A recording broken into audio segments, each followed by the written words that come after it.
اگر تم کسی طریقے یہاں سے آزاد ہو کے واپس پاکستان چلے جاؤ نا تو میرا یہ جملہ امت مسلمہ تک اور قوم پاکستان تک پہنچا دینا. اس نے کہا مائی صاحبہ بتائیے کون سا جملہ ہے؟ اس نے کہا میں چونکہ سکھوں کی ماں بن چکی ہوں, جب میرا بیٹا کوئی بیمار ہوتا ہے, دودھ نہیں پیتا, روتا ہے, چلاتا ہے, تو مجھے چونکہ کوئی دم, کوئی درود, کوئی قرآن نہیں آتا, سارا کچھ بھول گیا ہے, میں 3 دفعہ پاکستان پاکستان پاکستان کہہ کے بیٹے کو دم کرتی ہوں, اللہ میرے بیٹوں کو شفا عطا فرما دیتا. اس نے کہا میرا پیغام جا کے پاکستانی قوم کو دے دے. اور آج پاکستانی قوم اپنا حال تو دیکھیں, ہم کس باغ میں بیٹھے ہیں.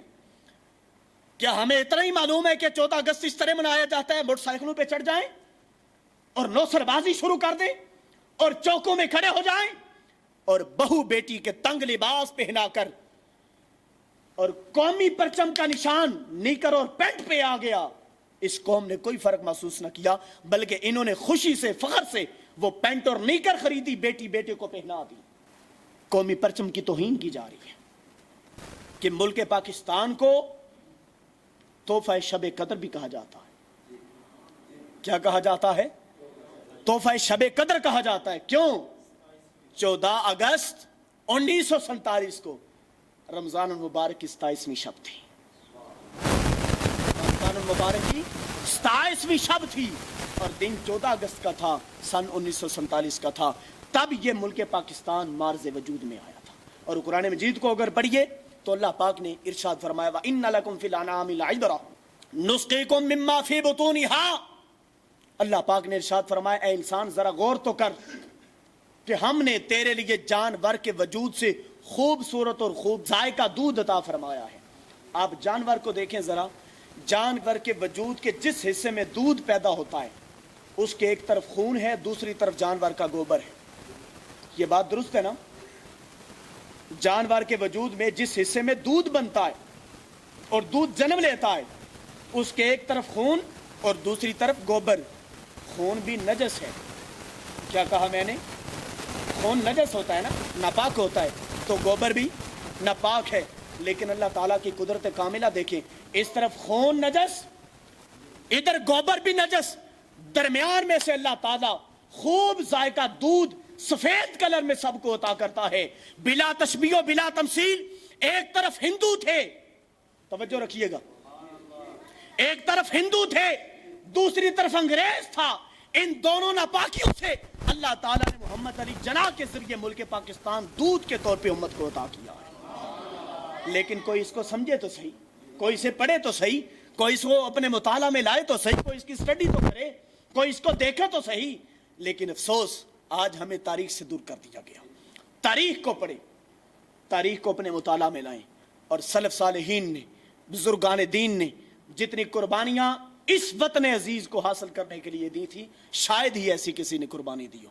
اور میں برملا کہتا ہوں, برسر مجلس بڑی بات کرنے جا رہا ہوں, بڑی اہم بات, آپ کے دلوں پہ دستک دیتے ہوئے یہ جملہ آپ کے دلوں پہ نقش کرنے لگا ہوں.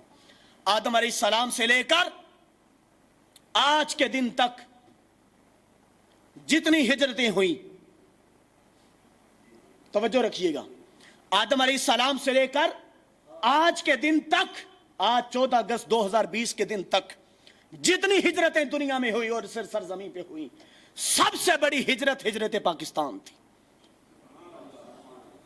سب سے بڑی ہجرت یہ ہجرت ہند تھی, جس کو لوگ ہند چھوڑ کر, اپنے ابا و اجداد کو چھوڑ کر, اپنے کاروبار چھوڑ کر, اپنے بہن بھائیوں کو چھوڑ کر, عزیز و اقربا کو چھوڑ کر, ایک ملک پاکستان بچانے کے لیے ہند چھوڑ کر وطن عزیز پاکستان میں آ چکے تھے. پاکستان کا مطلب کیا؟ لا الہ الا اللہ. پاکستان کا مطلب کیا؟ لا الہ الا اللہ. اور اس کو اگر میں حفیظ جلندری کی زبان سے آپ کی خدمت پہ پیش کروں تو حفیظ جلندری نے جو قومی ترانہ لکھا ہے, میں اگر اس بڑے مجمع میں یہ کہوں کہ کوئی ایک شخص جمع آدمی کھڑا ہو کہ مجھے قومی ترانہ سنائے تو شاید ہی کوئی سنا سکے. بچوں تو کو یاد ہوگا, وہ اس لیے کہ وہ اسکول میں پڑھتے ہیں, بڑوں کو بھول گیا. ٹوٹل اس کے 3 بند ہیں. کتنے بند ہیں؟ 3 تو بند ہیں اس کے, لیکن وہ بھی ہمیں یاد نہیں ہے. حفیظ جلندری نے جو پیغام دیا ہے وہ پیغام میں آپ کے دلوں پہ نقش کرنے لگا ہوں. بات کو اختتام کی جانب لے آیا ہوں, بڑی توجہ کا طالب ہوں. حفیظ جلندری فرماتے ہیں پاک سر زمین, بولیے بولیے, پاک سر زمین کیشور حسین شاد باد تو نشان عزم عالی شان، تو نشان عزم عالی شان. اب اس کو ذرا دیکھیے، تو نشان عزم عالی شان. عزم کہتے ہیں پختہ ارادے کو. ارادے میں جب پختگی آ جائے تو اس کو عزم کہتے ہیں، اور اس کو دوسرے لفظوں میں عزم مصمم بھی کہتے ہیں. اس کو عزم مصمم بھی کہتے ہیں. حفیظ جلندری کہتے ہیں تو نشان عزم عالی شان، کہ تو عالی شان جو بزرگ تھے نا ان کا نشان ہے. جو عالی شان بزرگ تھے تو ان کا نشان ہے. وہ محمد بن قاسم سے چلیے نا، جہاں سے میں نے گفتگو کی تھی، محمد بن قاسم سے لے کر محمد علی جناح تک. اور مزے کی بات کروں، محمد بن قاسم کو دیکھیے، وہ بھی محمد سے شروع ہوتا ہے. محمد علی جناح کو دیکھیے، یہ بھی محمد سے شروع ہوتا ہے. تو نشان عزم عالی شان، تو عالی شان عزائم کا نشان ہے. یعنی جو بزرگان دین کے عزائم تھے، ان کے پختہ ارادے تھے، تو ان کا نشان ہے ارض پاکستان مرکز یقین شاد باد. یعنی ان کا یقین تھا اللہ پر، اور توکل اللہ میں وہ کامل و اکمل تھے. ان کی محنتیں اور انہی کی مرہون منت پاکستان تو معرض وجود میں آیا ہے. میں آخری بند پڑھنے لگا ہوں، اس کا درمیانہ والا بند چھوڑتا ہوں، وقت بہت کم ہے. پرچم ستارہ و ہلال، پرچم ستارہ و ہلال، یہ پرچم ہے نا، اس پہ ستارہ اور ہلال، ہلال کہتے ہیں چاند کو. چاند اور ستارہ دونوں روشنی دیتے ہیں. کیا کرتے ہیں؟ رات میں انسان کو، رات کے اندھیرے میں کام آتے ہیں انسان کے. اور پچھلے وقتوں میں لوگ ستاروں کو دیکھ کے اپنے راستے کا تعین کیا کرتے تھے. حفیظ جلندری فرماتے ہیں کہ پرچم ستارہ و ہلال، یعنی اس پرچم پہ جو ستارہ ہے اور جو چاند ہے، یہ ہمارے لیے مثل روشنی ہے. یہ ہمارے لیے مثل روشنی ہے. اور آگے کہتے ہیں رہبر ترقی و کمال، اگر چاہتے ہو کہ کمال مل جائے، اگر چاہتے ہو کہ عروج مل جائے، اگر چاہتے ہو کہ منزل ارتقاء سے نکل کر نقطہ عروج اور نقطہ کمال تک پہنچ جائیں اور ترقی پانا چاہتے ہو، تو آگے سنیے. حفیظ جلندری کہتے ہیں ترجمان ماضی شان حال، ترجمان ماضی شان حال، یعنی تو ماضی کا ترجمان ہے. اے ملک تو ماضی کا، بولیے نا، اے ملک تو ماضی کا. پاکستانی بیٹھے ہیں نا، محب وطن بیٹھے ہیں، کھل کے بولیں، کیا مسئلہ ہے؟ تو ماضی کا ترجمان ہے. ماضی میں کیا ہوا؟ محمد بن قاسم سے لے کر محمد علی جناح تک، خواہ وہ شہاب الدین غوری ہو، خواہ وہ محمود غزنوی ہو، خواہ وہ معین عالم معین الدین چشتی اجمیری ہو، حضرت داتا گنج بخش علی حجویری ہو، حضرت مولانا حضرت موہانی ہو، یہ سارے بزرگان دین، ان کی ترجمانی یہ وطن عزیز ملک پاکستان کر رہا ہے. ترجمان ماضی شان حال، تو ماضی کا ترجمان ہے اور تو حال کی شان ہے. تو حال کی شان ہے. اب یہ جو حال کی شان انہوں نے بیان کیا نا، اس پہ میں ایک حدیث مبارکہ کوٹ کرنے لگا ہوں، بڑی توجہ کا طالب ہوں. میں نے شروع میں ایک جملہ دیا تھا کہ وطن عزیز ملک پاکستان صرف میرے اور آپ کے لیے ہی نعمت عظمیٰ نہیں، بلکہ پورے عالم اسلام کے لیے نعمت ہے. پورے عالم اسلام کے لیے نعمت ہے. اور اس پر حدیث مبارکہ کوٹ کرتا ہوں.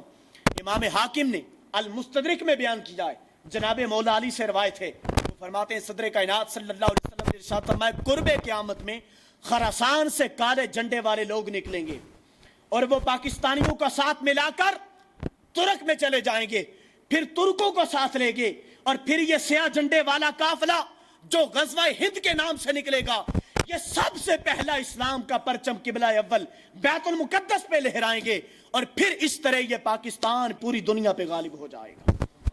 یہ پاکستان پوری دنیا پہ غالب ہو جائے گا. اور اسی کو حفیظ جلندری نے لکھا ہے. حفیظ جلندری فرماتے ہیں ترجمان ماضی شان حال، کہ تو ماضی کا ترجمان ہے اور تو شان حال ہے، یعنی حال کی شان اے ملک تو ہے. جان استقبال، کیا کہا انہوں نے؟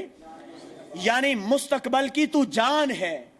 مستقبل کی تو، یہ مستقبل کو اگر اردو میں لیں تو صرف مستقبل ہی ہوگا، اگر عربی میں لیں تو مستقبل اور مستقبل، استقبال اور استقبال دونوں طرح جائز ہے. جان استقبال، تو مستقبل کی جان ہے.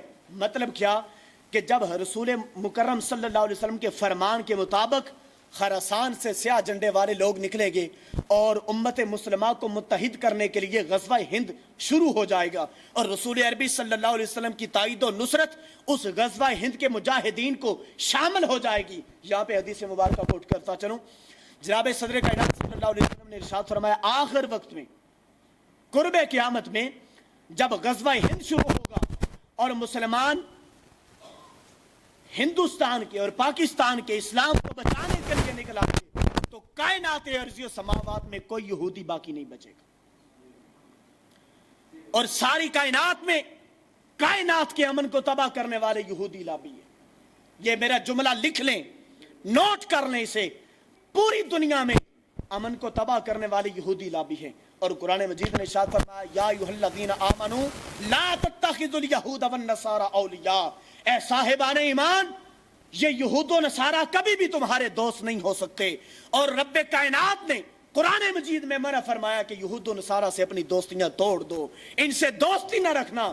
اور نہ صرف یہ، حدیث مبارکہ میں صدر کائنات صلی اللہ علیہ وسلم نے ارشاد فرمایا جب مسلمان خراسان سے نکلیں گے اور غزوہ ہند شروع ہوگا تو سارے مسلمان پاکستان کی طرف نکل جائیں گے، اور پھر قبلہ اول پر بیت المقدس تک اسلام کا پہلا جھنڈا گاڑیں گے۔ راستے میں جتنے یہودی آئیں گے سب کو مولی گاجر کی طرح کاٹتے چلے جائیں گے، پیچھے یہودی چھپیں گے۔ حدیث مبارکہ میں امام حاکم المستدرک میں لکھتے ہیں وہ پتھر، وہ درخت مجاہد اسلام کو مخاطب کرے گا اور کہے گا یہودی میرے پیچھے چھپا بیٹھے، آ اسے بھی آ کے قتل کر۔ حضور فرماتے ہیں اس طرح ہر یہودی کو مسلمان قتل کر دے گا۔ صرف ایک درخت ہے جس کو حدیث مبارکہ میں شجرۃ الیہود کہا جاتا ہے، اور اس کا بیج اس وقت اسرائیل میں بویا جا چکا ہے، اسرائیل میں وہ درخت موجود ہے۔ حضور فرماتے ہیں دنیا میں کوئی یہودی نہیں رہے گا ما سوائے شجرۃ الیہود کے پیچھے، یعنی جہاں جہاں کوئی یہودی ملے گا مسلمان انہیں قتل کر دیں گے، لیکن جو شجرۃ الیہود میں رہ گیا وہ بچ جائے گا۔ جب وہ بچا پھر حضرت عیسیٰ علیہ السلام کی جماعت آئے گی، امام مہدی کی جماعت آئے گی، اور رہتی دنیا تک یہ ثابت کر دیا جائے گا کہ عیسیٰ علیہ السلام کی جماعت نے اور امام المنتظر حضرت امام مہدی جب تشریف لائیں گے یہ دونوں جماعتیں مل کر سارے یہودیوں کو دنیا سے ختم کر دیں گے، ان کا نام صفحہ ہستی سے مٹا دیا جائے گا۔ اسی کو حفیظ جلندری نے بیان کیا ہے۔ حفیظ جلندری کہتے ہیں ترجمان ماضی شان حال جان استقبال سایہ خدا ذوالجلال، یعنی یہ ملک پاکستان تو ماضی کا ترجمان ہے، تو مستقبل کی جان ہے، اور تو حال کی شان ہے، اس لیے کہ تجھ پر رب کائنات کا سایہ ہے۔ تجھ پر کس کا سایہ ہے؟ رب کائنات کا سایہ ہے، رب کائنات کی رحمتوں کا سایہ ہے، اس کی برکتوں کا سایہ ہے۔ یہ محمد علی جناب اور بزرگان دین اور سلف صالحین جن کی مرہون ملت یہ وطن عزیز ماں کے وجود میں آیا۔ میں آج کی اس گفتگو میں آخری بات گفتگو ختم کر چکا ہوں، صرف دو چیزوں پہ میں ملتجی ہوں، التجا کروں گا کہ سب سے پہلے نوجوانوں سے مخاطب ہوں، اپنے بھائیوں سے دوستوں سے مخاطب ہوں کہ اپنی تاریخ کو مطالعہ میں لاؤ، اپنی تاریخ کا مطالعہ کرو، اپنی تاریخ کو، اسلامی تاریخ اور پاکستانی تاریخ کو جتنی قربانیاں دی گئی ان کو اپنے مطالعہ میں لاؤ، اور 14 اگست کے دن لو سربازی چھوڑ دو، سیر و سیاحت کو چھوڑ دو۔ آج کا اس دن بیٹھ کے قرآن پاک پڑھو، نوافل ادا کرو، صدقہ و خیرات کرو، غرباء کی مدد کرو، مساکین کی خدمت کرو، اور یہ خدمت کر کے یہ اعمال صالحہ کر کے پھر رزق و مالک جو میں نے نیک اعمال کیے ہیں ان شہدائے پاکستان کی بارگاہ میں پیش کرتا ہوں جنہوں نے پاکستان بنانے کے لیے اپنی جانوں کا نذرانہ پیش کیا تھا، تاکہ ان کی روحیں اپنی قبروں میں خوش ہو جائیں۔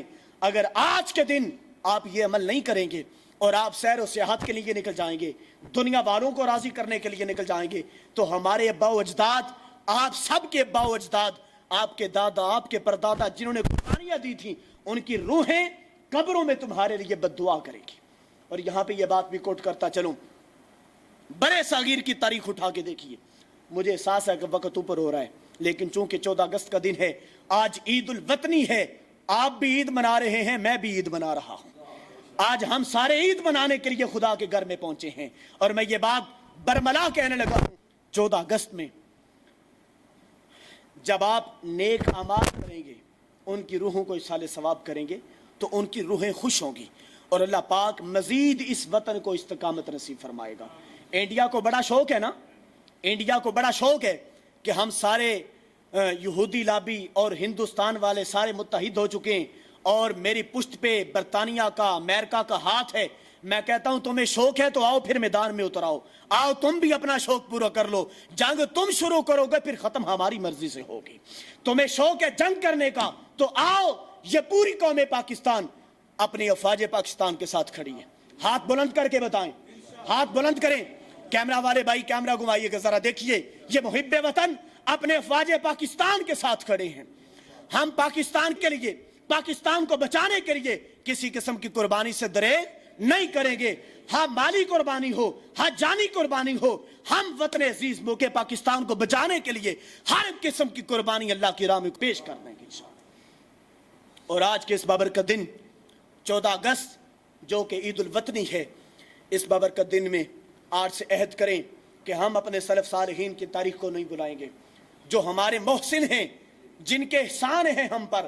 میں نے بات شروع کی تھی 1857 علامہ فضل حق خیرآبادی سے اور پھر محمد علی جناح تک لے کے آیا کہ پچھلی صدی 19ویں صدی میں 5 لاکھ مسلمانوں نے قربانیاں پیش کی، اور پھر اس کے بعد 1.25 کروڑ لوگوں نے، مسلمانوں نے اپنی قربانیاں پیش کی تھی وطن عزیز کو بچانے کے لیے۔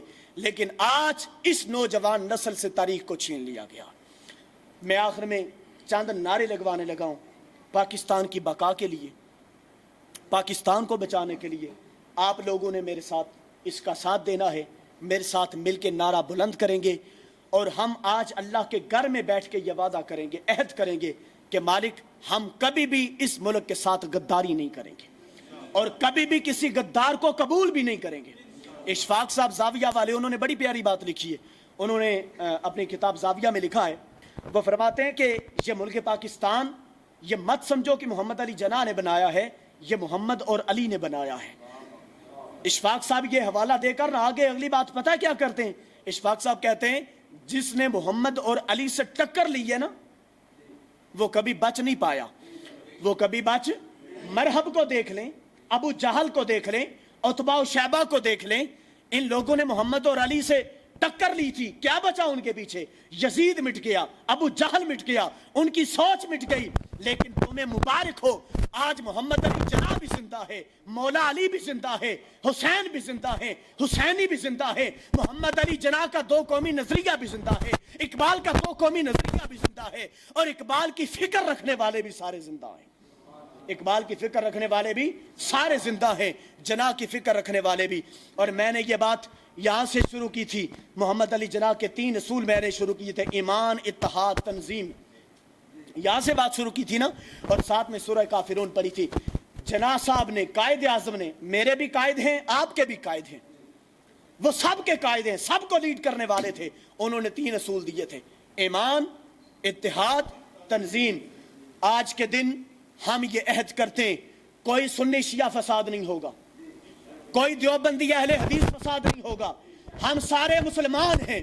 ہاتھ اٹھا کے بولے ہم سارے مسلمان ہیں، اور محمد علی جناح کی پیروی میں اپنے ارادے کو مضبوط بنائیں۔ 1 منٹ ہاتھ نیچے کریں، میں آپ کو بتاؤں، اس وقت پوری امت مسلمہ کا شرازہ بکھڑا پڑا ہے، اور جب ملک پاکستان مارز وجود میں آ رہا تھا، انگریز نے جاتے جاتے بیج بویا تھا، اور اس نے مسلمانوں کو سنی شیعہ فساد میں بانٹ دیا تھا، تقسیم کر دیا تھا، اور فرقہ پرستی کو ہوا دی تھی۔ اس وقت سے لے کر آج تک مسلمان متحد نہیں ہو سکے۔ ہم یہ جتنے افراد بیٹھے ہیں، میں یہ سمجھتا ہوں کہ ملت ہمیشہ معاشرے سے بنتی ہے، اور معاشرہ ہمیشہ افراد سے بنتا ہے، اور افراد ہمیشہ فرد سے بنتا ہے، افراد ہمیشہ فرد سے بنتے۔ ہم یہاں پہ کوشش کریں گے نا، ہم چند افراد ہیں، ہم سارے افراد کوشش کریں گے تو معاشرہ سنورے گا، معاشرہ سنورے گا تو ملت سنورے گی، ملت سنورے گی تو قوم سنور جائے گی، اور جب قوم سنورے گی تو پھر سمجھ لینا پوری ریاست سنور گئی۔ اس کو ہم نے ریاست مدینہ، یہ جو ہمارے حکمران ریاست مدینہ کا نام دے کے شراب کے لائسنس لوگوں کو جاری کر رہے ہیں، میں پوچھتا ہوں کیا یہ ریاست مدینہ ہے؟ میں اکیلا آدمی اگر کسی کا حق ماروں نا تو کل قیامت کے دن اس اکیلے کا ہاتھ میرے گربا پہ ہوگا، اگر ساری قوم کا حق کھا لوں تو پھر ساری قوم کا حق نہیں ہوگا۔